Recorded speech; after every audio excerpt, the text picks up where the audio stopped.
Voilà, bonjour. Bonjour matin GSP. Je vous salue dans le nom puissant de Jésus. Nous sommes mardi 18 janvier 2022 et je vous salue dans le nom puissant de Jésus. Voilà, bienvenue, chers propriétaires de matin GSP. Bonjour maman Sylvie. Coucou à Taureau. Comment allez-vous? Bonjour maman Royale Irène. Maman Régine Moulimbi, bonjour. Notre coach, maman Elimbatso Courtens, ma Miss Univers, mon épouse, maman Zita Metelo, sois bénie au nom de Jésus, maman Rachel Okemba, bonjour, maman Fifi Banza, maman Odette Wakou, bonjour, our daughter, maman Natsmet, sois bénie au nom de Jésus, notre diaconesse, papa Charlie India, bonjour ou plutôt bonsoir, vous qui êtes aux États-Unis, bonjour, maman Patricia Mounsadi, bonjour maman Mami Simangazita, bonjour maman Marie-Josée Jacquemin, maman Charline Kazadi, maman Nanou Dombe, bonjour, maman Noël Bébé Tola, bonjour, papa Jean Camille Mbango, bonjour, bonjour, bonjour notre Cabs, maman Mimi Batouafé, Mère Mime, bonjour. Bonjour maman Annie Banza. Voilà, bonjour à tous et bienvenue. Bonjour maman Candide Kessois. Soyez bénis au nom de Jésus. Voilà. Faites votre entrée, chers propriétaires de Matin GSP. Bonjour maman Patricia. Sois bénie au nom de Jésus. Maman Sylvie Nonga. Voilà. Soyez bénis, soyez bénis, soyez bénis, richement bénis. Ma petite sœur, maman Solange Massécabio, sois bénie. Oh, ma fille, maman Yvette Kameni, sois bénie au nom de Jésus. Voilà, soyez bénis. Maman Tété, soyez bénie. Papa Ludovic Nseke, sois béni au nom de Jésus. Voilà, faites votre entrée. Bonjour maman Batouka, maman Jeanne Botetti, sois bénie. Maman Octavie, bonjour, soyez bénis, riche bénédiction. Voilà, gloire au Seigneur. Voilà, soyez tous bénis au nom puissant de Jésus. Faites votre entrée, nous allons faire l'œuvre d'un évangéliste. Nous saluons notre maman Colombe, sois bénie, maman Bijou Boma. Et mon petit frère Nelson Mouyembe, sois béni. Gloire au Seigneur. Papa Jean-Baptiste Yves. Voilà. Soyez tous bénis au nom puissant de Jésus. Gloire au Seigneur. Alors on va partager la plateforme. On va identifier nos amis, nos contacts. On va les identifier en masse. Gloire au Seigneur. Afin de faire avancer l'évangile jusqu'aux extrémités de la terre. Bonjour Papa Joseph Magloire. Bonjour maman Mamine Songo. Sois béni au nom de Jésus. Bonjour maman Capia Faluto. Soyez bénis maman Cécilia. Alors aujourd'hui on est mardi, donc n'oubliez pas, il y a élévation devant le trône, EDT à partir de 19h heure de Belgique avec notre royale maman Mamine Songo. Bonjour notre maman Annie Boumba. Soyez bénis au nom de Jésus. Voilà, alors sans plus tarder, nous allons prier et la parole que nous allons recevoir est donc intitulée « La transformation par l'adversité », donc c'est la partie 2. Voilà, partie 2. Bonjour maman Wakou Mireille. Gloire au Seigneur. Ok. Père, nous voulons bénir ton Saint-Nom, te remercier ce matin pour le souffle de vie que tu nous donnes, te remercier Seigneur pour la grâce que tu nous accordes encore de nous retrouver vivants sur la terre des vivants, afin de te servir et de te servir davantage. Et nous prions Seigneur notre Dieu pour que tu bénisses encore ce matin, que tu bénisses cette journée, que tu bénisses cette session de matin JSP, que tu parles à nos cœurs, que tu envoies une parole qui nous guérisse, une parole qui nous fasse grandir, une parole qui nous transforme, Seigneur notre Dieu, à ton image, que vraiment nous puissions arriver à la mesure de la stature parfaite de Christ, que vraiment, pardon, que ta parole nous fasse du bien, que ta parole nous nourrisse, que ta parole nous édifie ce matin pour ta gloire, au nom puissant de Jésus. Amen. Amen, amen. Voilà, gloire au Seigneur. Alors, je vous invite à ouvrir vos Bibles dans le livre de Hébreux, Hébreux chapitre 5, du verset 7 au verset 9. Hébreux chapitre 5, du verset 7 au verset 9. Alors avant ça, j'aimerais juste rappeler de quoi est-ce qu'on parle quand on fait notion de l'adversité. Je voudrais juste nous le rappeler rapidement. Donc quand on parle d'adversité, en fait on parle de malheur, hein, de malheur, on parle de situation malheureuse, la situation malheureuse de celui qui éprouve des revers.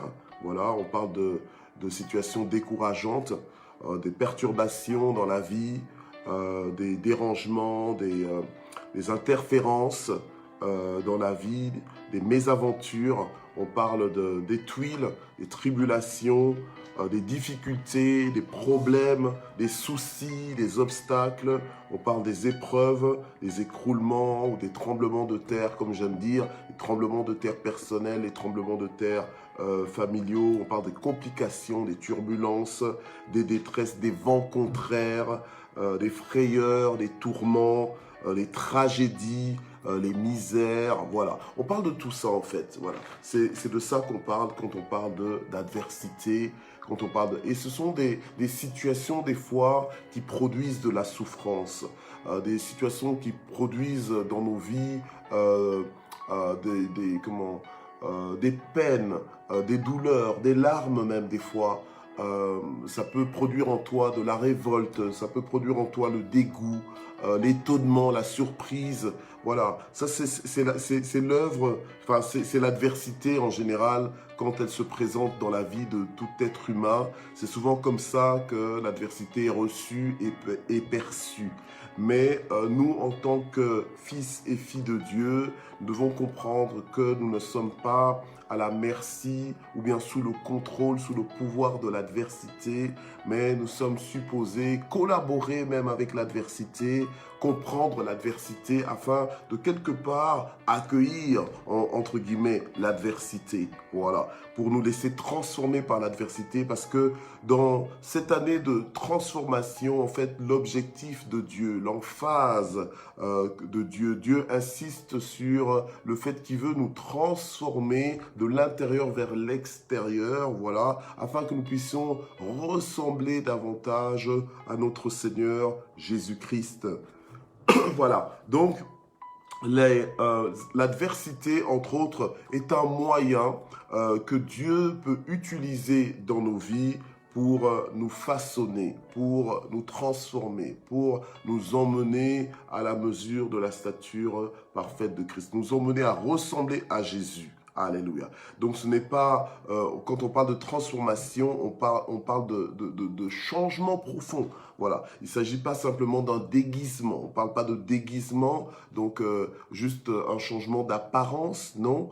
Pour après, au risque même d'être traité de race de vipères, parce que les vipères, les serpents ne changent que leur peau, hein. Des fois nous savons qu'ils quittent leur peau pour juste renouveler leur peau, mais l'intérieur reste le même, ça reste le même serpent. Or nous, nous sommes supposés changer de l'intérieur, nous sommes supposés être transformés, voilà, transformés. Et l'adversité sert aussi à nous transformer. Donc, les problèmes, les difficultés, toutes les tragédies que tu peux connaître, que ce soit l'abandon, le rejet, les trahisons, le divorce, le veuvage, enfin, toutes sortes de problèmes, que ce soit le chômage même, ou la faillite, enfin, toutes sortes de difficultés que tu peux connaître, même humiliantes des fois, voilà, qui peuvent, intrigantes, donc qui peuvent te faire poser des questions en te disant mais pourquoi moi, mais pourquoi, voilà, tout ça c'est l'adversité. Maintenant, l'adversité est utilisée entre les mains de Dieu comme tuteur, comme instituteur dans nos vies pour nous apprendre quelque chose. Donc, nous devons vivre l'adversité différemment de la façon dont nous vivions l'adversité quand nous n'avions pas le Seigneur. Quand nous n'avions pas le Seigneur, on pouvait passer notre temps à nous plaindre en disant que voilà, encore une fois des problèmes. Ah, je n'ai que des problèmes, je n'ai que des problèmes.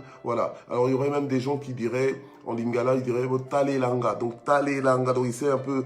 Bon, voilà. Après, je me débrouille un peu avec mon lingala, hein, parce qu'il y en a qui sourient aussi quand je... ok? Mais il y en a qui diraient, mais tiens, mais qu'est-ce qui se passe? Est-ce qu'il y a un problème dans ma vie? Est-ce que j'ai péché? Est-ce que quelqu'un a péché? Il y a une malédiction? Il y a un sorcier? Il y a un mauvais sort? Etc., etc.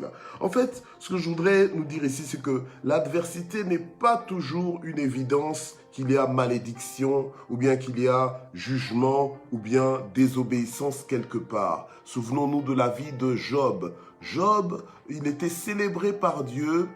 Le Seigneur disait, ben, il n'y a personne comme lui sur la terre. Et pourtant, à peine il avait fini sa phrase, ben, il a permis un programme de tribulation. Il a permis un programme d'adversité. Il a permis une saison d'adversité dans la vie de Job. Et quelle adversité? Je ne me la souhaite pas. Ok? Voilà. Je ne me la souhaite pas, quoique Dieu ne permettra jamais une épreuve dans ta vie, dans ma vie, qui soit au-delà de mes forces. C'est pour ça que, en tout temps, nous disons que Dieu est bon. En tout temps, nous comptons sur la fidélité de Dieu et nous proclamons la fidélité de Dieu. Ok?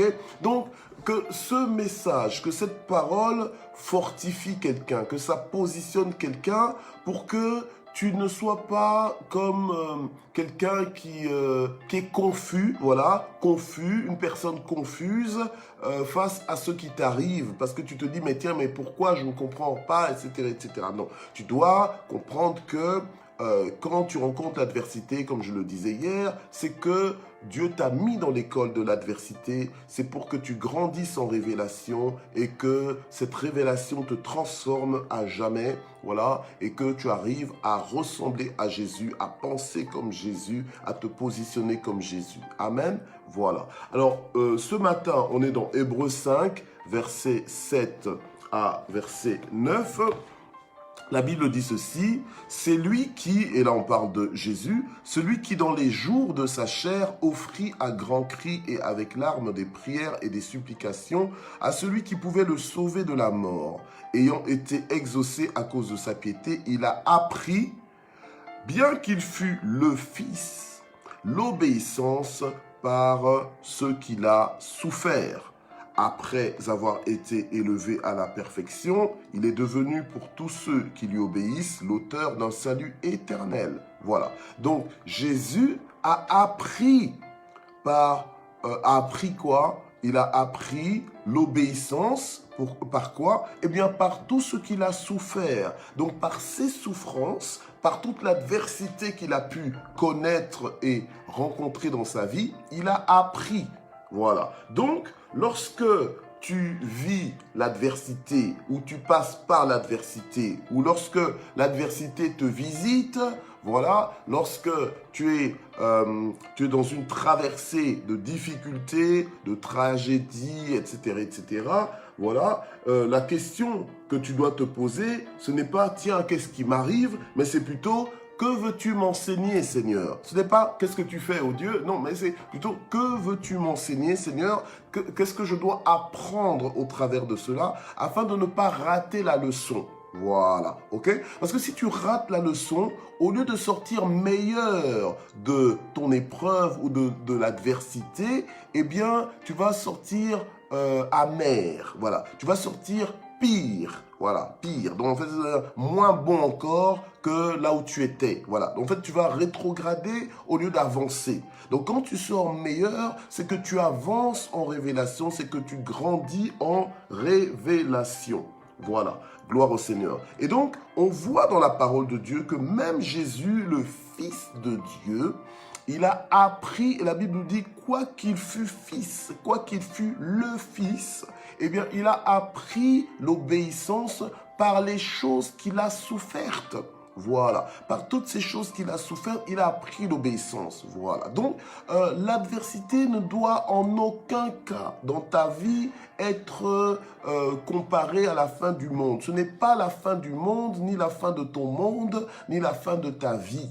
Mais c'est un moment que Dieu est en train d'utiliser pour t'apprendre quelque chose, pour t'enseigner quelque chose. Et ce que tu apprends normalement te fait grandir. Ce que tu apprends normalement te fait évoluer, te fait te rend plus fort, te positionne dans le Seigneur. Voilà, gloire au Seigneur. Alors on va lire Philippiens chapitre 2 verset 8. Philippiens chapitre 2 verset 8. Gloire au Seigneur. Philippiens chapitre 2 verset 8. Voilà.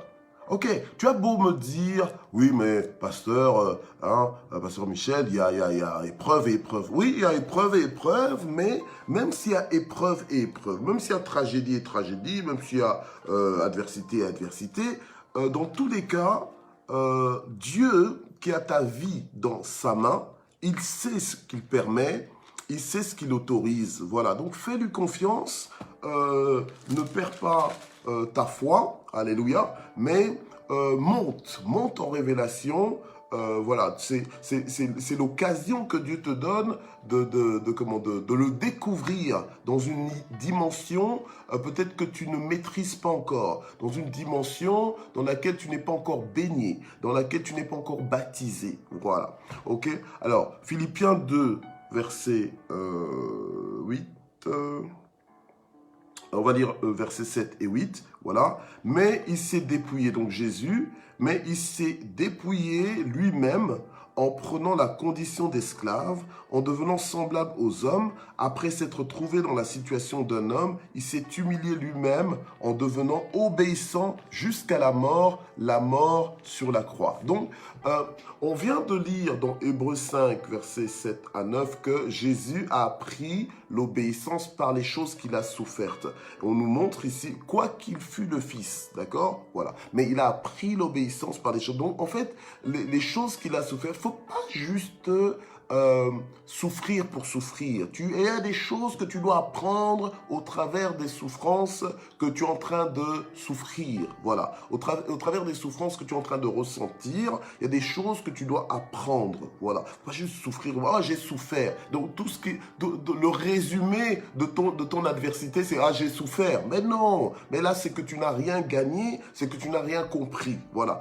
Tu dois plutôt, comme disait mon prof à l'époque quand j'étudiais la théologie, disait on a vécu telle complication, telle adversité, mais Dieu était fidèle, mais Dieu s'est montré fidèle. Voilà. Donc tu dois avoir des conclusions qui élèvent, des conclusions qui édifient, des conclusions qui donnent la gloire à Dieu. Voilà. Donc tu as vécu telle épreuve, ok, mais Dieu t'a consolé, mais Dieu t'a relevé, mais Dieu, alléluia, avait quelque chose de meilleur. C'est un peu comme ça que Joseph avait pu dire à ses frères, écoutez, tout le mal que vous avez voulu me faire, en fait, ce n'est même pas vous qui m'avez envoyé ici, donc écoutez, non, ne commencez pas à vous morfondre en excuses et en remords, parce qu'en réalité, c'est pas vous qui m'avez conduit ici, mais c'est Dieu qui m'avait conduit ici. Donc, toutes les personnes là que tu es encore en train de les en vouloir parce qu'elles ont été mauvaises vis-à-vis de toi, elles ont été méchantes,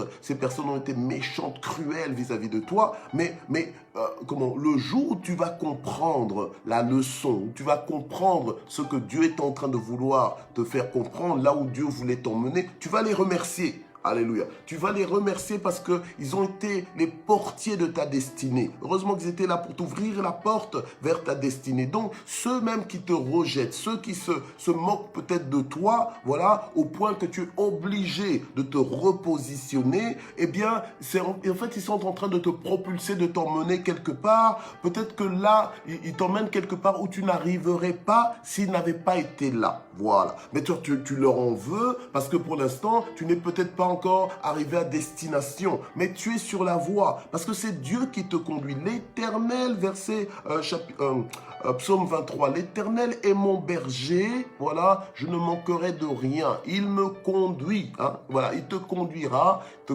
dans les verts pâturages. Donc Dieu te conduit. Alléluia. Amen. Si tu sais qui est ton berger, tu sais qu'il te conduit. Voilà. Que tes pas sont conduits. Voilà. Tes pas sont conduits. Donc tu es à l'aise. Amen. Gloire au Seigneur. Et tu es dans la bonne direction. Alléluia. J'aime le Seigneur. Alors on va maintenant dans 2 Timothée chapitre 3. 2 Timothée chapitre 3. On va lire à partir du verset, on va lire le verset 11. 2 Timothée chapitre 3, verset 11. Ok. Alors 2 Timothée chapitre 3, verset 11. Voilà. Ok. Ok. Ben, je veux dire plutôt verset 10 et 11. D'accord? Voilà. Ok. Alors, Paul parle ici à Timothée et il lui dit, pour toi, tu as suivi de près mon enseignement, tu as suivi ma conduite, mes résolutions, ma foi, ma patience, mon amour, ma persévérance. Ok? Alors, il continue, verset 11, tiens-toi bien, d'accord? Tiens-toi bien.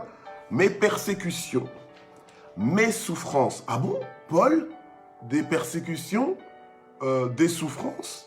Alors il dit, à quelle souffrance n'ai-je pas été exposé? À Antioche, à Iconium, à Lystre. Quelle persécution n'ai-je pas supporté? Alléluia. Alors j'aime le point barre. Donc le point barre, hein, ok? Le point final, c'est « Et le Seigneur m'a délivré de toutes ». Et le Seigneur m'a délivré de toutes. Hier, à la première partie, j'ai mis l'accent sur le fait que le malheur atteint souvent le juste, mais l'Éternel l'en délivre toujours. Et ici, on a Paul qui nous dit, qui parle en fait à Timothée et qui dit « À quelle souffrance, alléluia, à quelle souffrance n'ai-je pas été exposé ?» Il dit « À quelle persécution, alléluia, quelle persécution plutôt n'ai-je pas supporté ?»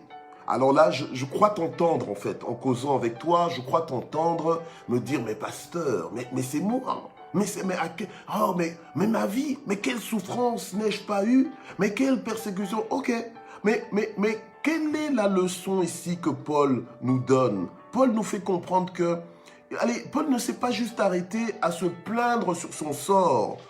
C'était pas l'apitoiement sur soi parti. Voilà, ok. Donc la fête sous le thème de l'apitoiement sur soi. Donc tout le monde vient dans cette fête pour juste avoir pitié de soi-même. Voilà. Vous savez, il y a des gens comme ça qui aiment bien avoir pitié d'eux-mêmes et se raconter, oh, triste de toi, oh mon Dieu, mais oh là là, mais qu'est-ce qui t'est arrivé, oh mon Dieu, non, non, non. Mais après quoi en fait? Voilà, ok? Après quoi? Parce qu'après, ça nous distrait, après on est focalisé que sur ça, et puis ça remet tout en question, ça chamboule tout. Alors que Dieu est bon, Dieu est assis sur son trône, c'est le même Dieu qui t'a mandaté à faire des nations des disciples, voilà, et qui permet aussi des difficultés dans ta propre vie, mais pas pour que tu t'arrêtes à commencer à regarder ça, à contempler ça, et commencer à dire bobo, bobo, comme les petits enfants aiment bien montrer, bah tiens, bobo, bobo, puis tu regardes, mais il n'y a rien, il n'y a même pas du sang, il n'y a rien, mais bobo, quoi, voilà. Donc, à un moment donné, nous devons grandir, c'est vrai, ça fait mal, c'est vrai, c'est difficile, mais nous devons apprendre à surmonter ça en sachant que malgré toutes ces adversités, l'Éternel va toujours nous en délivrer.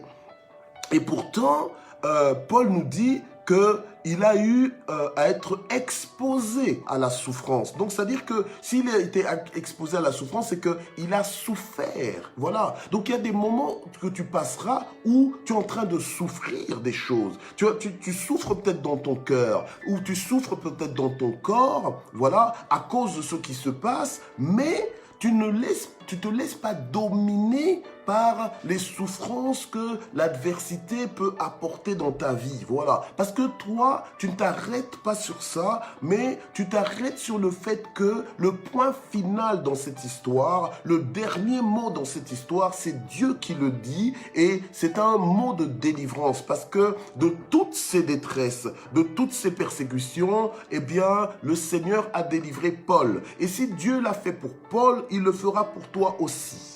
Amen, gloire au Seigneur. Voilà. Et donc Paul nous dit, eh bien, à quelle persécution n'ai-je pas, à quelle souffrance n'ai-je pas été exposé? Quelle persécution n'ai-je pas supporté? Et le Seigneur m'a délivré de toutes. Bien aimé, quand tu sais que quelles que soient les choses qui t'arrivent, si ce sont des mauvaises choses, entre guillemets, comme l'adversité, eh bien, Dieu te délivrera. Tu es tranquille, tu es vraiment tranquille. Je me suis retrouvé moi-même personnellement dans des situations où je me suis dit, mais qu'est-ce qui se passe là? C'est un tremblement de terre. Mais Dieu m'a dit, Dieu m'a dit, laisse faire, c'est moi. Il m'a clairement dit ça. Et je me suis laissé faire par rapport à ce qui se passait. Alléluia, amen. Non pas parce que je ne savais pas me défendre, non, mais parce que Dieu m'a dit, laisse-toi faire, c'est moi. Voilà, ok? Et bien aimé, ça m'avait fait mal, mais aujourd'hui je suis là, je suis debout. C'est du passé et je suis même content d'avoir vécu ça parce que ça m'a musclé. Voilà, ça m'a musclé, ça m'a appris des choses, ça m'a fortifié, ça m'a appris plus que ce que ça m'a fait en fait. Voilà, ok? Donc ça m'a vraiment appris. Gloire au Seigneur. Alléluia. Je pense que ce message de transformation par l'adversité ça fait un peu écho à, je pense que c'était le mois de novembre dernier, où on a eu tout un mois sous le thème le mois des inébranlables. Voilà, ok? Donc, en fait, quand tu comprends ça, ça te rend inébranlable. Quoi que ce soit qui se passe dans ta vie, ça te rend inébranlable. Voilà, parce que ta confiance est sur le Seigneur et aussi tu es conscient que ce n'est pas ce qui se passe en dehors de toi qui est plus important, mais c'est plutôt ce qui est en train de se passer en toi pendant que tu vis l'adversité. Donc ce n'est pas l'adversité pour l'adversité qui est importante, mais c'est ce qui se passe en toi, ce que Dieu est en train de mettre en place dans ton cœur et dans ton âme qui compte. Voilà. Amen. Gloire au Seigneur. Alors, on avance. Donc, Paul va conclure en disant que le Seigneur l'a délivré de toutes. Amen. Et Dieu aussi nous délivrera de toutes tes souffrances. Alors maintenant, j'aimerais bien nous emmener dans Éphésiens chapitre 1 au verset 3 pour voir que Paul qui parle de persécution, qui parle de souffrance, c'est le même Paul qui va dire que Dieu nous a bénis de toutes sortes de bénédictions spirituel dans les lieux célestes. Il dit, béni soit, donc Éphésiens 1, verset 3, il dit, béni soit le Dieu et Père de notre Seigneur Jésus-Christ, qui nous a bénis de toute bénédiction spirituelle dans les lieux célestes en Christ. Donc, Paul sait qu'il est béni de toutes sortes de bénédictions. En fait, toutes les bénédictions qu'il pouvait avoir, il les a déjà dans les lieux célestes. Donc, en fait, dans l'invisible. Voilà, ok? Dans l'invisible. Donc, en fait, tout ce dont nous avons besoin est déjà en notre nom. Voilà. Et nous attend. Voilà. Nous attend en fait finalement que nous puissions demander pour l'avoir, ok? Mais c'est là, en fait, toute la faveur divine, tout l'équipement dont nous avons besoin pour vivre une vie inconditionnelle, une vie dominante de fils de Dieu, voilà, nous l'avons déjà, parce que nous avons déjà été bénis, mais ça ne va pas empêcher les persécutions, ça ne va pas empêcher les souffrances dans ta vie, voilà, ok? Donc maintenant, il ne faut pas commencer à penser que, voilà, commencer à mesurer le niveau de tes bénédictions par rapport à, justement, au degré de tes souffrances ou bien au degré de tes persécutions. Non, il y a pas de proportion, c'est pas proportionnel. Donc, tu vas pas commencer à te dire, ah tiens, c'est que je ne suis pas assez béni. Non, tu es béni. Tu es déjà béni de toutes tes bénédictions spirituelles dans les lieux célestes, voilà, et les souffrances ou les persécutions que tu as, bien aimé, mais c'est aussi une bénédiction parce que c'est un cours, en fait, que tu reçois. C'est un cours que tu reçois reçois de la part de Dieu un enseignement. Quand tu reçois un cours, c'est pour ton avancement, c'est pour ton développement. Voilà. Donc ça fait aussi partie de tes bénédictions. Tout est une question de lecture. Avec le Seigneur, tout est une question de lecture, de renouvellement de l'intelligence. C'est pour ça que la Bible nous dit que nous devons être transformés par le renouvellement de notre intelligence. Voilà. Donc la façon dont nous comprenons les choses. Nous devons renoncer à l'ancienne façon et maintenant adopter la nouvelle façon de réfléchir, celle du royaume de Dieu. Voilà. Gloire au Seigneur. Amen. Alors, ça nous emmène dans Acte 14. Acte 14, verset 22. Est-ce que vous êtes toujours là? Alors, je vous encourage à continuer de faire l'œuvre d'un évangéliste.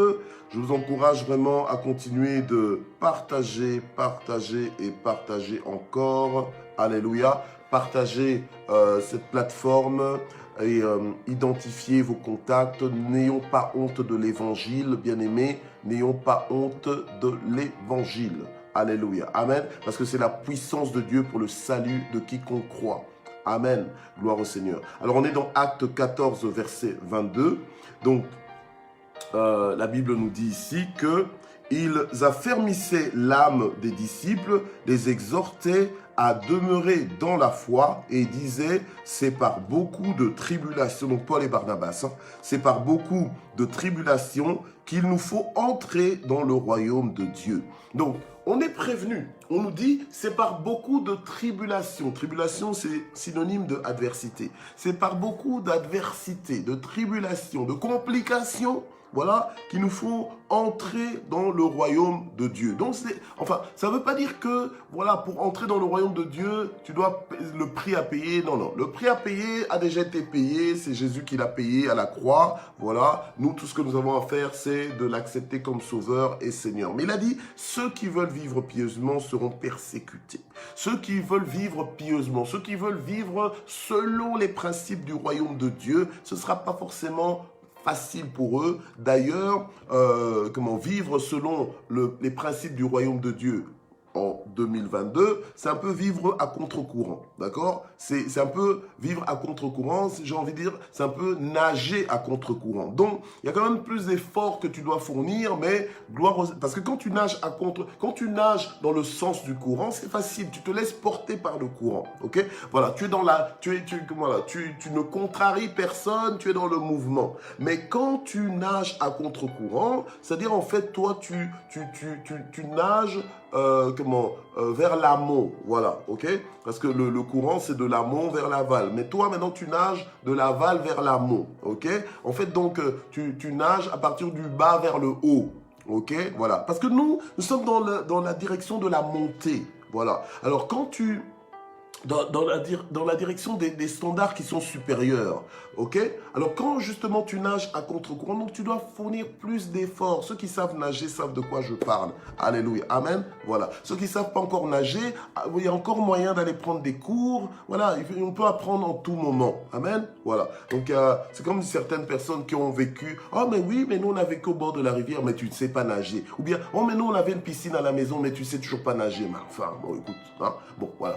Donc, à un moment donné, il faut quand même maximiser un peu tes opportunités aussi. Ok? Voilà, ça c'est juste une petite parenthèse. Mais la Bible nous dit ici que, voilà, c'est par beaucoup de tribulations qu'il nous faut entrer dans le royaume de Dieu. 1 Pierre 4, verset 12 à 16. 1 Pierre 4, verset 12 à 16. Voilà. Ok. Bien-aimés, ne soyez pas surpris. Et ça, justement, j'aime beaucoup ce passage. Voilà. Parce que ça nous dit, bien-aimés, ne soyez pas surpris de la fournaise. De la fournaise. Adversité. Fournaise. Ouh là là. Fournaise, donc ça veut dire que ça chauffe. Voilà. Ça chauffe, donc c'est compliqué. Voilà. Donc, de la fournaise qui sévit parmi vous pour vous éprouver comme s'il vous arrivait quelque chose d'étrange. Voilà. Donc, nous devons comprendre que quand il y a des tuiles qui nous arrivent, quand il y a des turbulences qui se passent dans nos vies, quand il y a des tragédies qui surgissent, quand il y a des austérités qui se lèvent, quand il y a des tracas qui se multiplient, quand il y a des tourments, des attaques, des tremblements de terre, des épreuves, des chamboulements et tout ça, nous ne devons pas être surpris comme si nous arrivait quelque chose d'étrange. Ok? Voilà. En tant que fils de Dieu, nous sommes prévenus. Je vais boire un petit peu.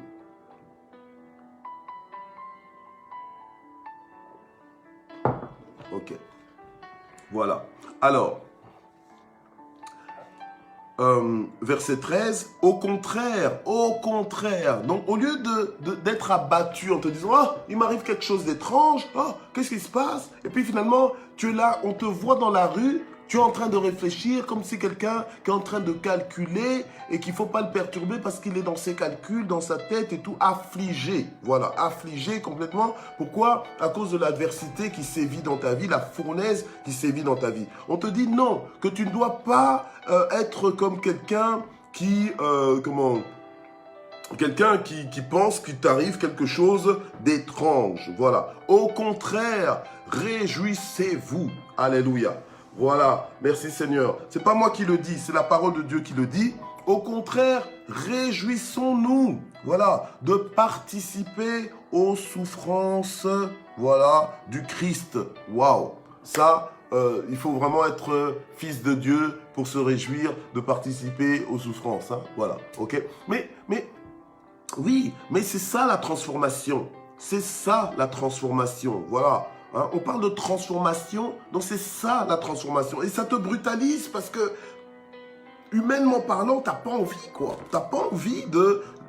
Tu vois pas comment est-ce que tu vas commencer à te réjouir hein, d'une souffrance. Mais la Bible te le dit.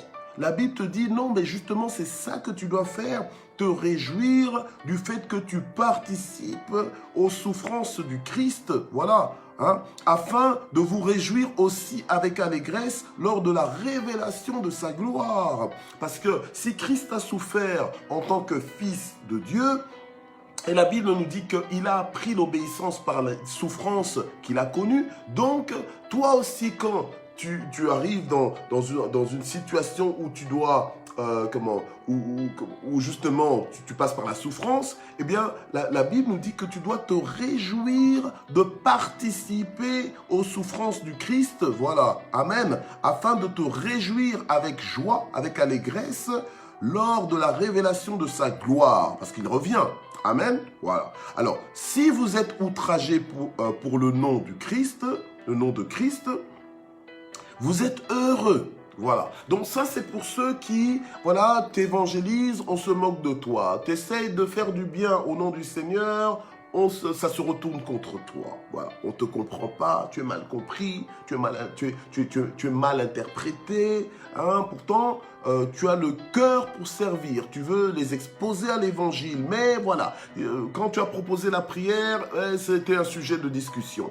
Quand tu as voulu exhorter, ça a été un sujet de moquerie, etc., etc.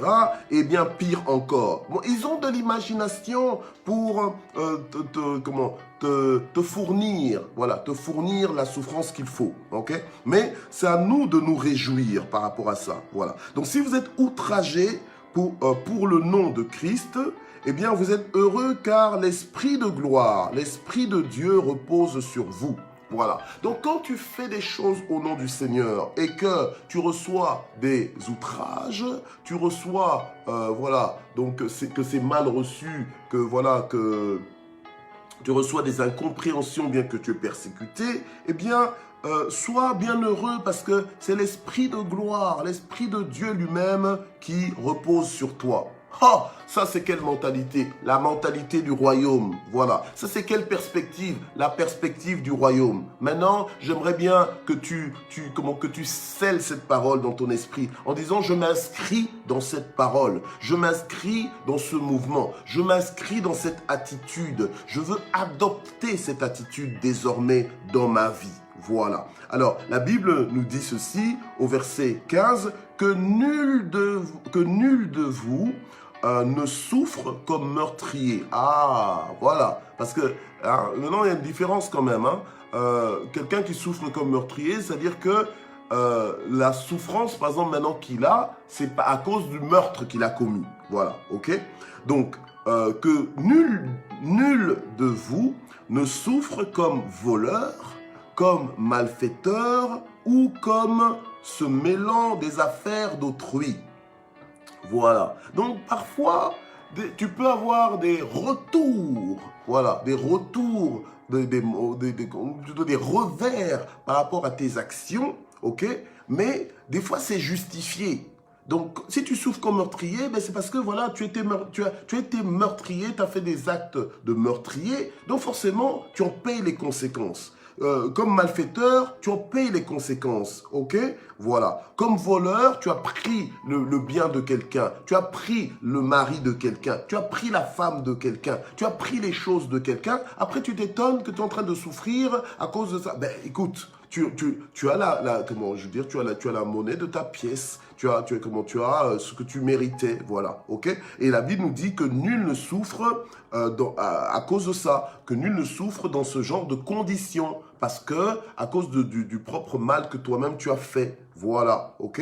Alors, ou bien parce que tu t'es mêlé des affaires d'autrui. Oh, combien aiment se mêler des affaires d'autrui. Mêle-toi un peu de tes propres affaires, d'accord? Occupe-toi, mets de l'ordre dans tes propres affaires. La Bible nous le dit. Tu es là en train de regarder la paille dans l'œil de quelqu'un alors que toi-même tu as une grosse poutre dans ton œil. Voilà, donc, ok? Donc, tu dois te mêler aussi de tes propres affaires. Des fois, vouloir te mêler des affaires des autres, ça va vraiment, t'apporter peut-être des souffrances, ok? Voilà, donc il faut faire attention, voilà, de se mêler de ses propres affaires. Voilà, ok? Maintenant, se mêler de ses propres affaires, ça ne veut pas dire que... Voilà, parce qu'il faut être équilibré. Hein. Ça, je fais quand même une petite parenthèse puisque j'en parle. Ça ne veut pas dire que tu n'es pas le gardien de ton frère. Hein. Ça veut dire que tu dois quand même veiller à ce que ton frère reste dans les bonnes voies. Tu dois quand même veiller, intercéder pour ton frère, mais avec amour. Voilà, imagine que tu n'as aucun rapport avec ce frère-là, tu n'as aucun rapport avec cette sœur-là, donc normalement tu ne calcules pas cette personne, et puis tout d'un coup tu te lèves comme ça en conseil, ah je vais aller lui donner des conseils, mais au nom de quoi? Parce que sur base de quoi en fait? Parce que il y a aucune relation de confiance entre vous, il n'y a aucune relation, il n'y a jamais eu aucun pont d'amitié, il n'y a jamais eu aucune relation, et puis finalement tu vas comme ça, mais tu vas être mal reçu. Voilà, tu vas être mal reçu. Ok, alors la Bible nous dit, mais si c'est comme chrétien, qu'ils n'en rougissent pas. Mais si tu souffres comme chrétien, parce que ici, en supposant que le chrétien est en train de mettre en pratique la parole de Dieu et il est conduit par la sagesse divine, voilà. Eh bien, qu'il glorifie plutôt Dieu à cause de ce nom. Gloire au Seigneur. Alléluia. Amen. Alors, je vais rapidement, parce que le temps avance, je vais rapidement dans 2 Corinthiens 4, verset 17. Voilà, 2 Corinthiens 4, verset 17. Alors, voilà. Ok, on va même lire à partir du verset 16 et 17, ok? Donc, c'est pourquoi nous ne perdons pas courage. Et même lorsque notre homme extérieur se détruit, notre homme intérieur se renouvelle de jour en jour. Merci Seigneur. Car un moment de légère affliction produit pour nous, au-delà de toute mesure, un poids éternel de gloire. Amen. Gloire au Seigneur. Donc ici, on voit encore que Paul a cette vision que, voilà, on peut passer par des moments d'affliction, de douleur, etc., de persécution, d'adversité, mais ça produit pour nous, au-delà de toute mesure, un poids éternel de gloire. Donc, les problèmes, les difficultés, tout ça, ne laisse pas que l'adversité puisse ruiner ta santé, puisse ruiner ton moral, puisse te détourner des voies de Dieu, puisse te décourager même dans ta marche avec le Seigneur, voilà, ok? Mais apprends de ces choses, gagne sur ces choses, amen, surmonte-les avec l'aide de Dieu, alléluia, et laisse-toi aussi délivrer par l'Éternel. Donc, fais confiance en Dieu. C'est comme ça que quand tu lis la parole de Dieu, il y a beaucoup de gens qui ne se sont pas laissés compromettre, qui ont préféré même mourir plutôt que de se compromettre. Voilà. Mais par exemple, les amis de Daniel, on leur a dit de se compromettre. Ils se sont dit, sache au roi que nous n'allons pas nous prosterner devant qui que ce soit. Voilà. Et notre Dieu peut même nous délivrer de la fournaise ardente. Et voilà. Donc il peut, voilà. Donc s'il veut, il le fera. Amen. Et donc ils ont préféré encore être jetés dans la fournaise ardente plutôt que de se prosterner devant des idoles. Voilà. Gloire au Seigneur. Amen. Donc nous devons réellement être plus fort que l'adversité. Nous devons réellement nous élever au-dessus de l'adversité. Nous devons comprendre en fait quel est le rôle de l'adversité dans nos vies. Pourquoi est-ce que Dieu, quelque part, peut permettre l'adversité dans nos vies. Amen. Voilà. Ok. 1 Thessaloniciens 3, versets 1 à 4. Bien aimé, c'est là justement que des fois on se dit, tiens, effectivement, que le monde qui ne comprend pas, qui n'adhère pas à l'évangile, peut penser que c'est une folie en fait. La Bible nous dit que l'évangile c'est une folie. L'évangile c'est la bonne nouvelle du royaume de Dieu. Donc la vérité du royaume de Dieu, eh bien, avec tous ces principes de fonctionnement, eh bien, c'est de la folie pour ceux qui périssent. Parce qu'ils se disent, mais c'est illogique. C'est illogique, complètement illogique en fait, c'est extraterrestre, effectivement c'est extraterrestre, mais nous n'avons pas honte de l'évangile, voilà, nous n'avons pas honte de l'évangile parce que nous croyons que c'est la puissance de Dieu pour le salut de quiconque croit, et ça fonctionne, ça marche, alléluia, gloire au Seigneur. 1 Thessaloniciens 3, versets 1 à 4, ok, donc là, vous voyez qu'on n'est plus...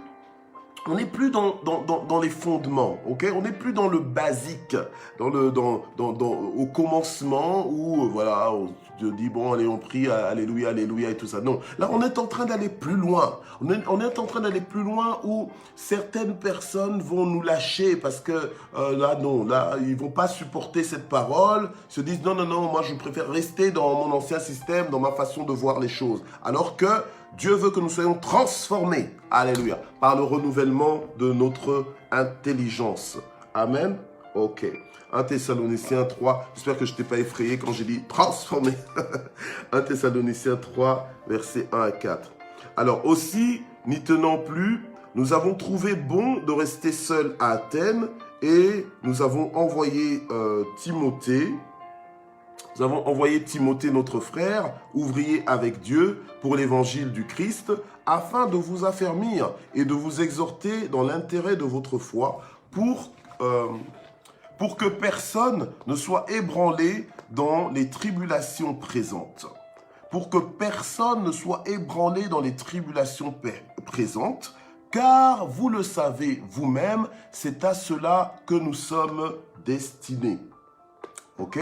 Et lorsque nous étions près de vous, nous vous disions d'avance que nous aurions des tribulations.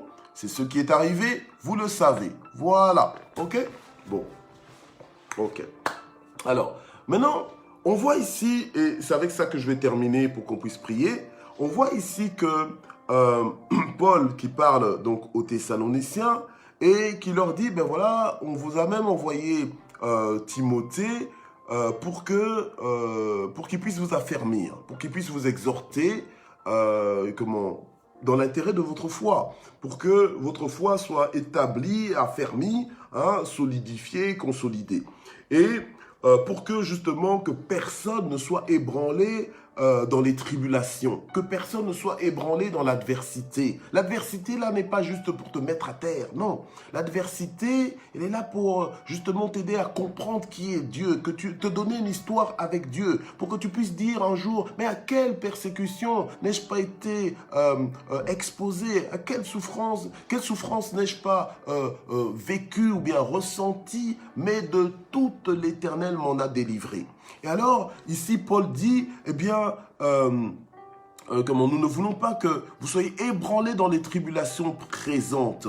Voilà, il dit, car vous le savez vous-même, c'est à cela que nous sommes destinés. Donc, ne pense pas que tu vas y échapper, bien-aimé. Ne pense pas que tu vas y échapper. Ne pense pas que tu vas y échapper. Parce que, justement, Je veux dire, la Bible nous dit que le malheur atteint souvent le juste, mais l'Éternel l'en délivre toujours. Donc, et ne commence pas à te dire que ouais, je ne suis pas béni parce que tu vis par moments des difficultés ou l'adversité ou des tribulations. Non, non, non, non, non.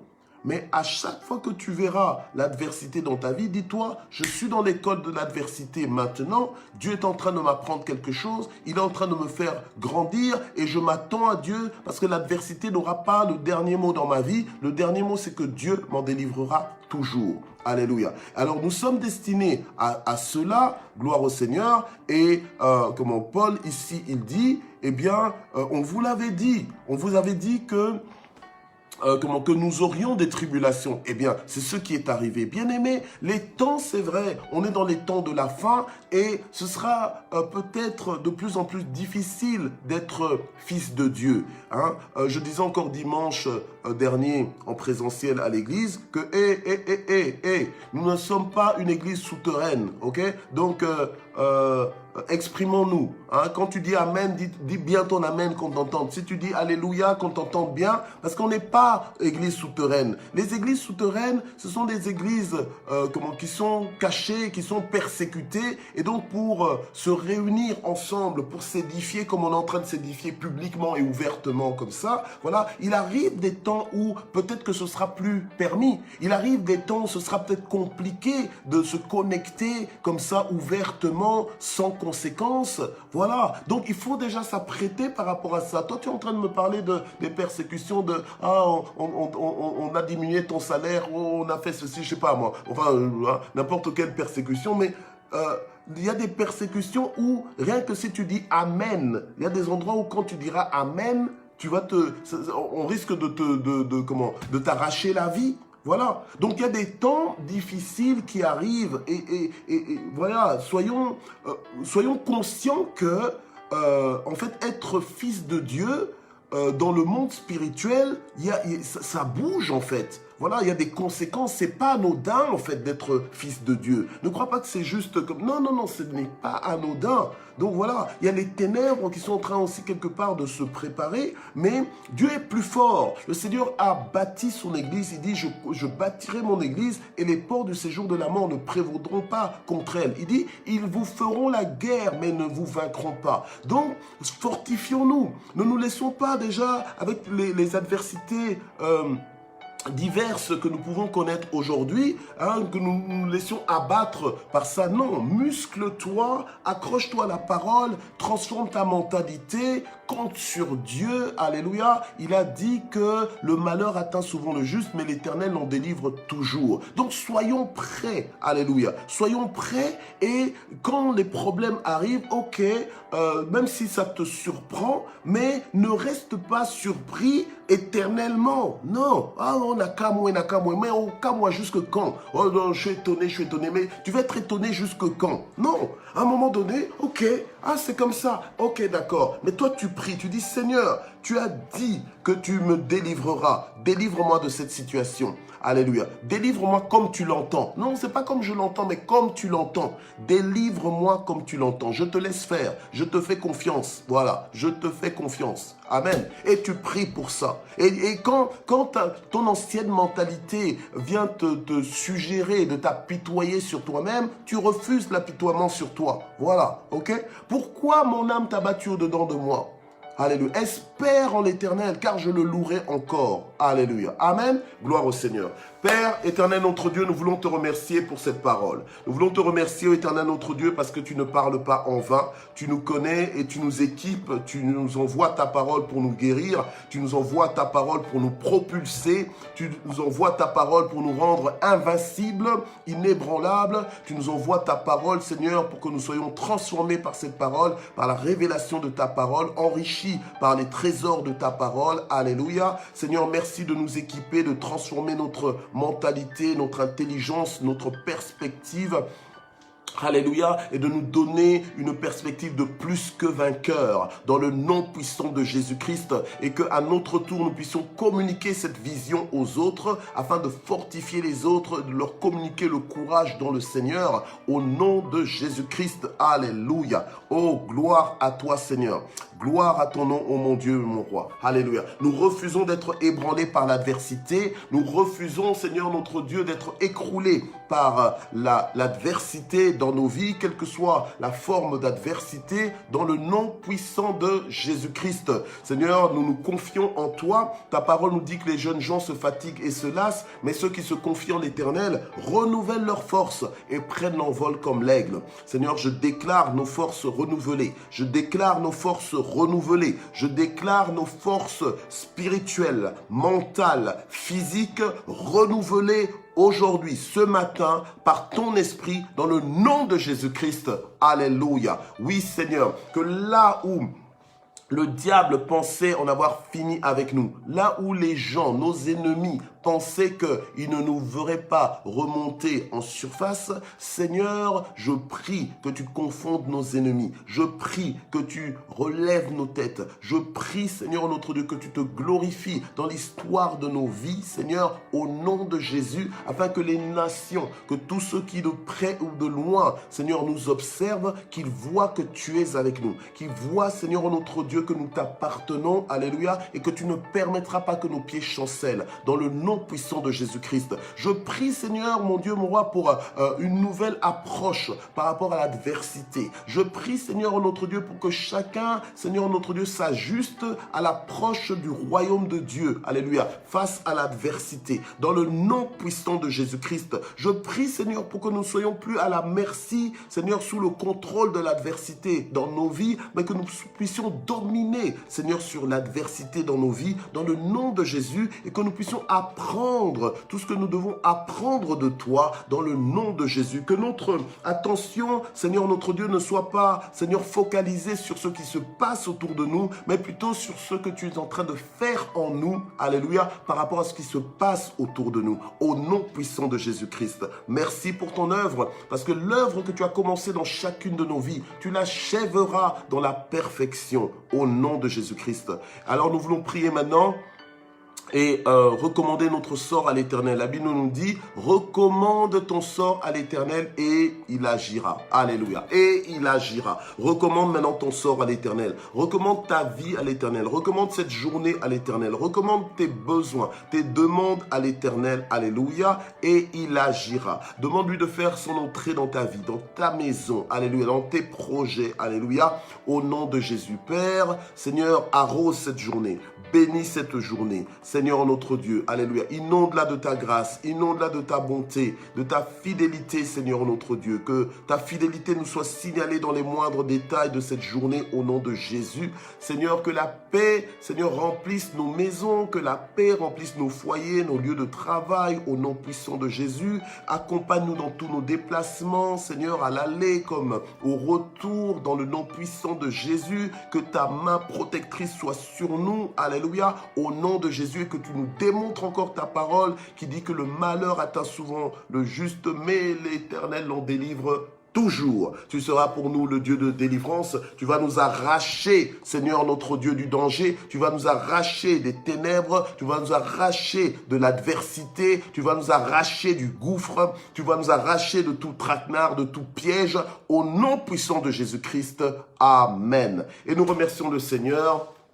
Pour clôturer, Seigneur, nous voulons te dire merci. Merci pour ton amour. Merci parce que tu nous connais. Merci parce que tu nous appelles par nos noms. Merci, Seigneur, notre Dieu. Alléluia, parce que tu es un Dieu responsable. Tu es un Dieu engagé. Tu es un Dieu impliqué dans la vie de ton peuple. Et tu es riche pour quiconque t'invoque. Merci parce que tu ne fais aucun favoritisme. Merci parce que tes compassions ne sont point à leur terme. Tu les renouvelles chaque matin pour ton peuple. Tu les renouvelles chaque matin pour nous. Sois béni, sois glorifié, parce que même si nous ne connaissons pas, Seigneur notre Dieu, tous les détails de cette journée, mais toi, tu connais le plan que tu as formé pour cette journée, plan de bonheur et non point de malheur. Que la gloire monte vers toi au nom puissant de Jésus.